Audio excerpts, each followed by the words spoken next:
Hi, Matt of the etrailer. Today we're going to be talking about the etrailer ball mount with a 6-inch drop on the back of our 2017 GMC Sierra 1500. So today we're mainly just going to be focusing on how this ball mount is going to interact with this truck. And a reason why having a 6-inch drop is going to be important is if you have those lower to the ground trailers, you want to make sure everything is as level as possible so you can safely haul. So it is important you just find that height of where your trailer sits level at. But first, let's kind of go into some of the specs about this one. So it's also going to have a 2-inch ball, and this is going to be rated for 7,500 pounds. So it's going to be able to handle some pretty decent loads. Now it's also important you just check what your hitch and your vehicle is rated for, and don't go over that so you don't damage anything. And when moving this around, this is pretty easy to do. It is going to come with a pin and clip, which is pretty rare for ball mounts. That's something I do like. But we'll notice that it's going to be hollow on the inside. And this is going to make it more lightweight just to handle and move around.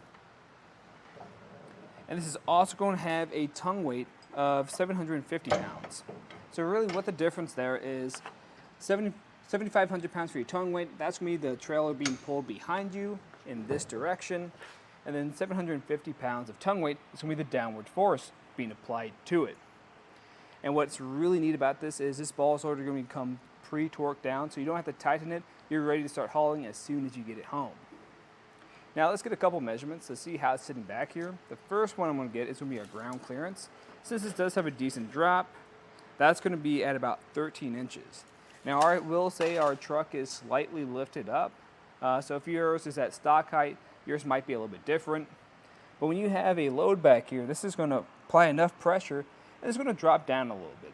So I'd recommend just keeping an eye on it if you're going up any really steep inclines like a hill or driveway. The next measurement I want to get is going to be the total distance out it sits from our back bumper to the back of it. That's going to be a little bit under 8 inches. So that just gives you an idea if you're in a really tight spot like a garage or parking lot. When you're backing up, just keep an eye on it so you don't hit anything. And from the center of that ball, that's going to be around 6.5 inches. So that kind of gives you an idea of how close your coupler is going to be to the back of the vehicle when you are connecting. In my opinion, I think this is a solid choice if you do have that trailer that's a little bit more low to the ground. Now, if you have multiple different trailers of different heights or sizes, then I'd recommend checking out the etrailer adjustable ball mount. That's going to be another affordable option we have on our website. And what's really nice about that is you can put it in the drop or a rise, and it's going to have two different ball styles, being a 2-inch one and 2 5/16. But if you only have the one load trailer, I think this is going to be just fine for you.